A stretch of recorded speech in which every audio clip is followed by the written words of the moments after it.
Assalamualaikum warahmatullahi wabarakatuh. Nama saya Cik Aida binti Muhammad Arifin dari kelas DPM 3B, nombor matrik 04 DPM 19F 2064. Hari ini saya akan memberitahu tentang pusat pemindahan. Yang pertama ialah maksud pusat pemindahan, iaitu bangunan atau kawasan yang diisytiharkan oleh Jawatankuasa Pengurusan Bencana Daerah JPBD dan boleh digunakan untuk menempatkan mangsa-mangsa bencana. Bangunan atau kawasan ini perlu dilengkapi dengan kemudahan-kemudahan asas seperti ruangan, bekalan air bersih, elektrik, kemudahan membersih diri dan sentiasa selamat digunakan.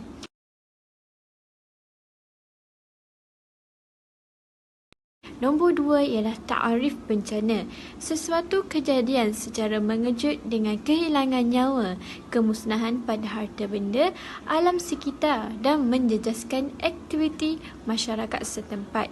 Contoh, bencana banjir, tanah runtuh, runtuhan struktur, gempa bumi, taufan dan tsunami. Nombor 3 ialah jenis-jenis bencana alam. Tahap 1, peringkat daerah tidak merebak ke daerah lain. Tahap 2, peringkat negeri merebak melebihi satu daerah dalam satu negeri. Bagi tahap 3, peringkat negara merebak melebihi satu negeri dalam Malaysia. Bagi nombor 4 pula, punca-punca berlaku bencana. Yang pertama, proses semula jadi alam. Dan yang kedua, campur tangan manusia seperti pembangunan. Yang ketiga, pembuangan sisa toksik. Yang keempat, pemanasan global. Yang kelima, letusan gunung berapi. Yang keenam, pembuangan sampah sarap ke dalam sungai. Itu saja daripada saya. Terima kasih dan Assalamualaikum warahmatullahi wabarakatuh. Paras air yang naik mendadak akibat hujan lebat bertembung air pasang besar malam tadi turut membanjiri dua pusat pemindahan sementara PPS. Jurucakap Sekretariat Jawatan Kuasa Pengurusan Bencana Negeri JPBN Sarawak berkata, dua PPS berkenaan ialah Dewan Serbaguna Taman Maliha dan Balai Raya Lorong 5I di Taman Desa Wira. Difahamkan kejadian itu berlaku tengah malam tadi apabila paras air di kebanyakan kuasa rendah naik mendadak. Ketika kejadian malam tadi, PPS Dewan Serbaguna Taman Maliha menempatkan 209 mangsa daripada 48 keluarga, manakala Balai Raya Lorong 5I Taman Desa Wira pula 35 mangsa daripada 16 keluarga.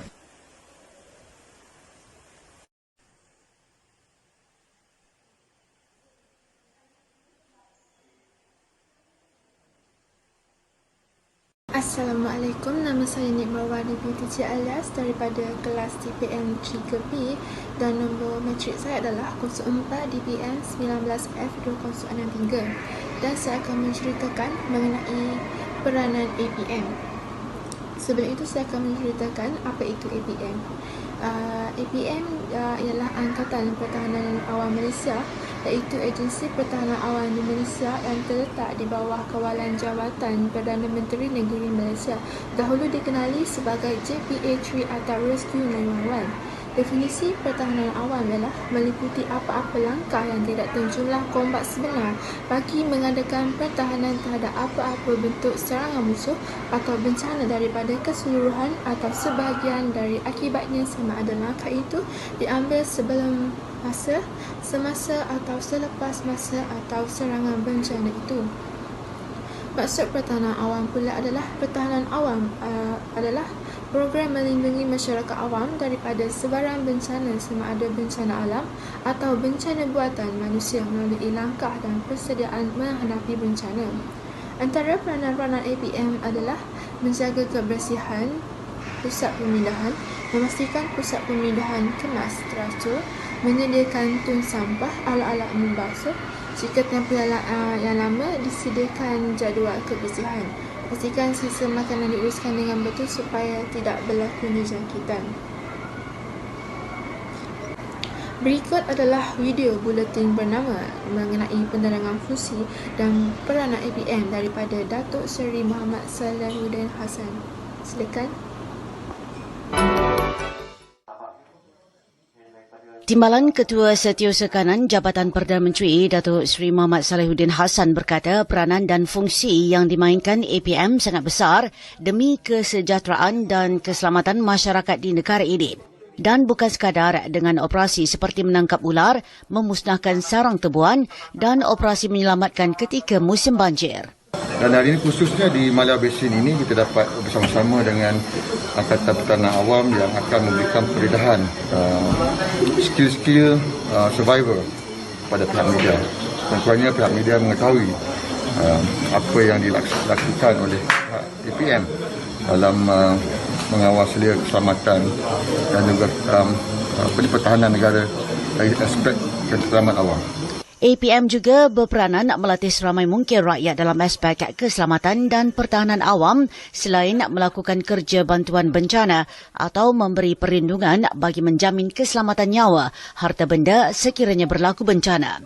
APM juga merupakan petugas Barisan Harapan yang turut memainkan peranan besar dalam membendung penularan COVID-19 di negara ini. Sebentar tadi adalah video daripada Datuk Seri Muhammad Salahuddin Hassan, Timbalan Ketua Setiausaha Kanan Jabatan Perdana Menteri. Seterusnya, dalam akhbar online utusan Malaysia juga ada menyebut bahawa peranan APM diperluas merantasi agensi. Di sini saya memberitahu mengenai ikhratan akhbar tersebut.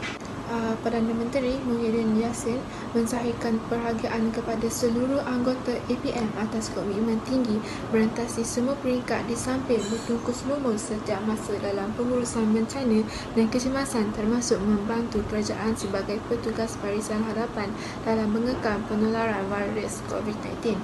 Perdana Menteri menjelaskan semua warga terlibat digerakkan ke kawasan luar bandar dalam program imunisasi COVID-19 kebangsaan yang kini sedang giat dijalankan, termasuklah membantu masyarakat setempat untuk melakukan pendaftaran vaksin. Selain itu ada juga yang menjadi ejen basmi COVID-19 melalui inisiatif program permakasaan komuniti dengan kerjasama Jabatan Sukarelawan Malaysia, Kementerian Kesihatan serta Polis Diraja Malaysia. Saudara dan saudarilah yang menjadi aset dan sumber kekuatan APM dan sifat kesukarelawan ini wajar dicontohi oleh semua, katanya.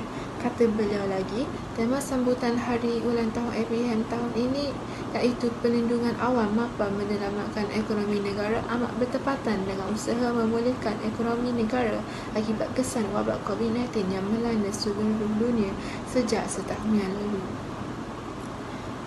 Langkah ini dapat memastikan mereka bersedia bertindak sebagai first responder apabila berdepan dengan situasi kecemasan seperti bencana atau kebakaran, ujar beliau. Kesimpulannya, peranan APM sangat memberikan impak yang besar kepada negara kita dan kita amatlah beruntung berada di negara Malaysia kerana APM memainkan peranan untuk meningkatkan kesiapsiagaan masyarakat setempat di dalam menghadapi sebarang bentuk bencana dan kecemasan di peringkat negeri, daerah sehingga ke akar umbi. Sekian daripada saya. Sekian, terima kasih. Assalamualaikum warahmatullahi wabarakatuh. Nama saya Siti Zanaria binti Arifin dari kelas DPM 3C. Nama matrik saya ialah 04 DPM 19F2005. Dalam video saya ini saya akan membentangkan tentang senarai umum tugasan Jabatan Pertahanan Awam Malaysia dalam mengenai mangsa bencana di tempat pemindahan, dan selepas itu saya akan menyertakan slide tentang lakaran tempat pemindahan bencana. Senarai tugasan-tugasan yang dilakukan oleh anggota Pertahanan Awam Malaysia ialah yang pertama, menjaga kebersihan di tempat pemindahan bencana. Yang kedua ialah memastikan kebersihan terjaga dan menyediakan peralatan mencuci atau mengemas di tempat pemindahan. Yang ketiga ialah jika untuk tempoh masa yang lama mereka menyediakan jadual tugasan di tempat pemindahan. Yang keempat ialah mereka membekalkan makanan dan minuman yang bersih untuk mengekalkan keselamatan mangsa bencana. Assalamualaikum. Nama saya Nurul Izzah Binti Muhammad Ruzmi daripada kelas DPM 3A. Nombor kad matrik saya 04 DPM 19F2062.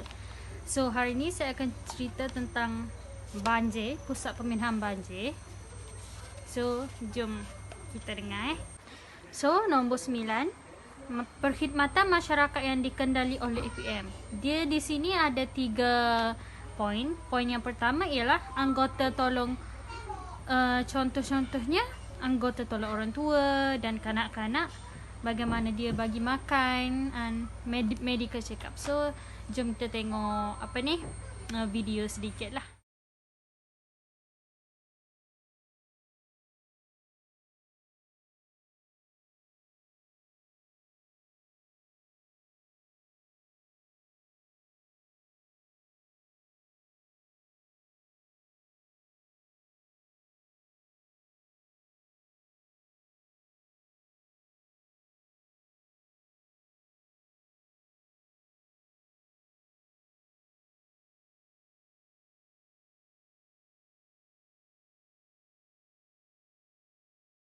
Nombor 10, saya nak cerita pengalaman saya lah di banjir tahun 2014.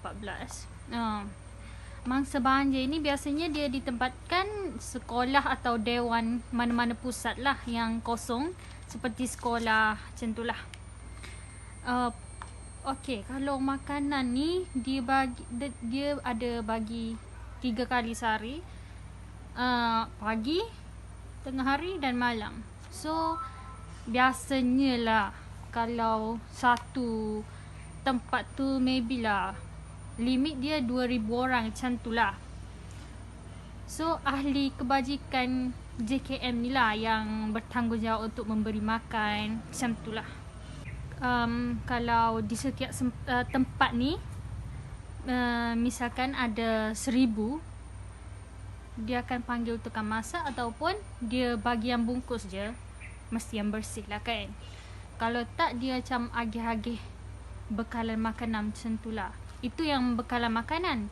Kalau yang makan dalam satu tempat tu 3 kali sehari, kalau dalam kita boleh budget, kalau beras tu 50 tan, ya atas jangka masa lah. Kalau budak tu okey lah nak makan ayam apa semua. Tapi kalau makcik-makcik yang orang-orang tua ni, dia dah tak nak lah nak makan ayam. Dia nak makan ikan. Yelah, makan ikan sebab orang tua ni jarang makan ayam tau. Sebab masa saya berpindah dekat sekolah tu, tempat pusat pemindahan tu, sebab bekalan makanan ikan macam tu tak ada. Macam tak ada, dah habis. Tak boleh nak bekalkan. Cuma dia bagilah macam Milo untuk seseorang tu, satu keluarga, satu bekalan lah. Tapi kebanyakannya banyak juga yang tak dapat. Sebab kalau dalam tempat pemindahan tu misalnya ada 4 tingkat kalau kat sekolah kan. So kalau barang tu sampai dekat tingkat bawah dulu, so yang tingkat 3 atau 4 tu kebanyakannya tak dapat barangan tu. Sebab diorang adalah manusia ni, kita tak boleh nak expect kan macam mana. So ramai yang tak dapat. So kalau tempat-tempat macam tu jadi susah lah. Kalau yang ada anak nak susu apa semua jadi susah. Tempat tidur pun korang boleh tengok nanti, sebab saya ada bagi contoh-contoh